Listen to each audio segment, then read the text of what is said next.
Okay, now we're going to move on to the candidates for VP Welfare and Equalities. So, first of all, do we have Richard Ripley? No. No? Okay, and do we have Natalie Wolstenholme?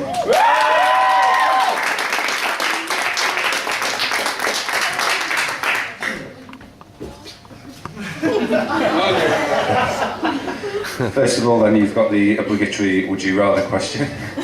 Would you rather be lost in the Arctic or in a desert? In fact, I haven't let you introduce yourself. That's fine. So, I'm Natalie Wolstenholme and I want to run for VP Welfare and Equality. Like it says in my manifesto and on the video and stuff like that, sort of the main things I'm looking at is like health, wealth and happiness. I think those issues cover all students, no matter what sex, no matter what sexuality, no matter what race, colour, religion, anything. Everyone wants to be healthy, whether it's mentally healthy, sexually healthy, physically healthy, everything. Wealthy, everyone knows students have money problems, so running better campaigns on better ways to save money, better ways to spend money. And I think if you're generally healthy and generally wealthy, you'll be nice, happy students, and it'll help everything in student life. Okay, so Arctic or desert?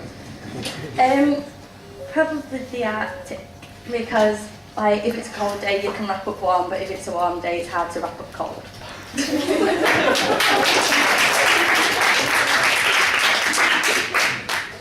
Okay, serious questions now. Excluding tuition fees, what one thing would you improve about university life and how would you go about campaigning on this issue?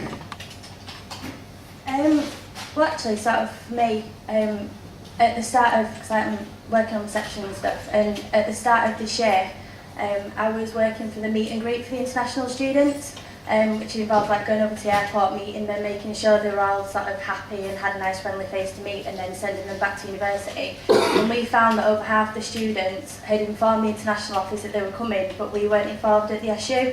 So sort of students were turning up and being completely lost, and I think having that better connection between the international office and the SU to make sure that our international students are welcome because they pay more money than us.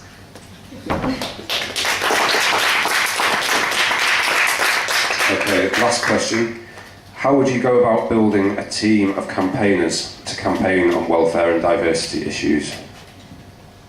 I think just sort of putting it out there, like adverts and stuff, I don't know, just get people of all different areas of student life, or like your postgrad students, mature students, part-time students, international students, just everyone. Like all the different forums that we've got going on, which I'll be part of, like the disability forums that Aneve set up, things like that. Just then people that are interested and just try and really push because it's really important. I think welfare and things like that sort of get overlooked by things such as education and sort of going to the SU. But even though obviously like I said it's a social part, you've still got to think about your own health, and getting rid of liver disease isn't best for your health, I don't think. Okay, so it's over to the audience again, starting with Ben. I know that the Sports and Societies Officer of this year, Tank, has been working a lot in the I-Zone. Do you envisage a world where the Welfare and Equalities would be working in the Advice Centre downstairs? Yeah, I think that's something I definitely want to do. I know there's possibly talks of moving the Advice Centre upstairs, which I don't think is a good idea because I quite like it where it is. It's quite personal. Students can literally come in and go straight there. They don't have to wander through the SU if they don't want to. It's a nice little quiet room on their own, and I think it'd be really good as well for an equality officer to sort of spend a day or two in the Advice Centre. And with my experience on reception, I'm used to talking to people, things like that on reception. I think it'd just be really good because that way you're sort of knowing what issues are coming in without having to sort of rely on the advisors to come and tell you themselves. You're getting there first hand and the students can see your face, and just be the best way I think to do it.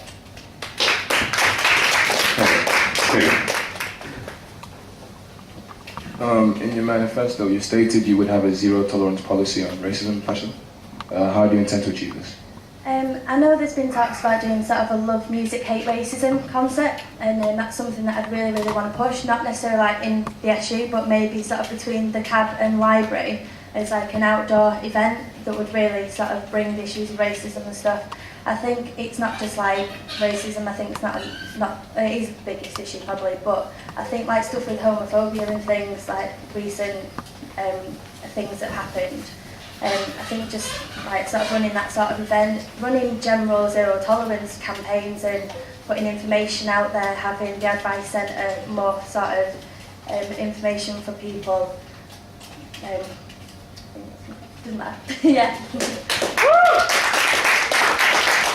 Okay. Any more questions for Natalie? No? Okay. A round of applause then, please, again.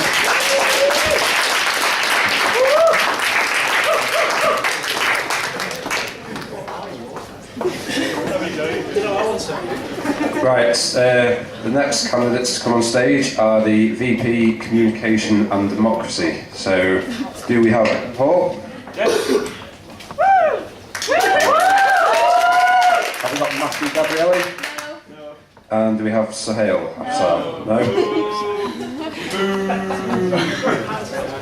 Okay then, Ben, would you like to introduce yourself? Hi, I'm Ben. I'm running for VP Communications and Democracy, and basically it's all just about getting out there, talking to students while they're in their natural habitat, i.e. the classroom or as they're walking around campus, and just making sure they're aware of everything that's going on and everything that the SU has to offer, because it does do some fantastic things that people just aren't aware about.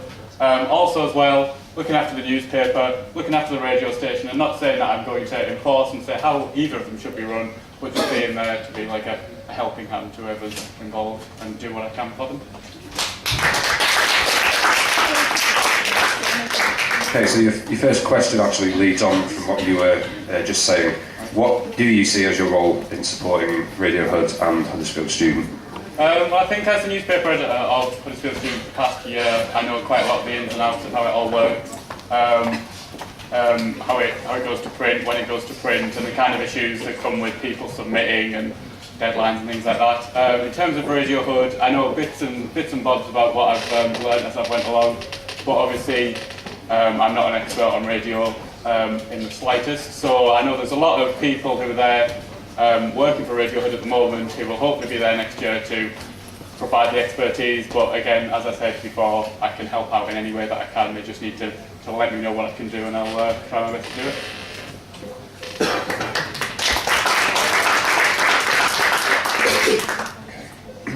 How would you use new media to engage with the student population?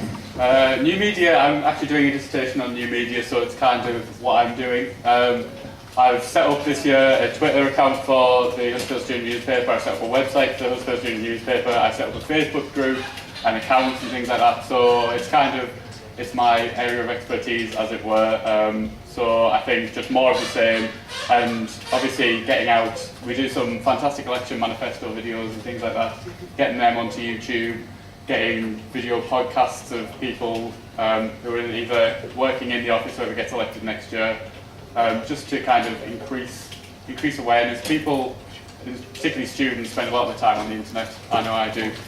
So I think that's probably one of the best ways to get, not the only way, but one of the best ways to get information to them quickly and effectively. So your last question is, for a pet, are you a cat person or a dog person or something else entirely? Ooh. I think I'm more of a dog person. I like cats. Cats I can deal with. I used to have a cat and they kind of look after themselves, but I kind of like to be able to, take some responsibility and look after if I'm going to have a pet, I want to spend some time with it and look after it, I guess. I would like a penguin. I did try an odd one off the internet before, but it didn't quite work.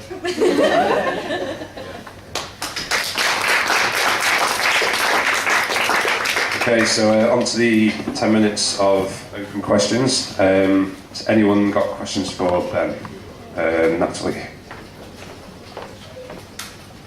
I think it's quite obvious that you've got a lot of sort of experience around the communication side, but what about the democracy side? Well, around the democracy side, I've been attending Union Council for the past year now in my role as newspaper editor, and I think the two go kind of hand in hand. There's a lot of democratic processes that happen, as some people know and some people don't, and I think it's basically opening those up via communication to students to say, look, this is what's happening, this is what Union Council is, this is what Union Council does, this is what the SAB team are, this is what they do, and just making people aware of those type of processes.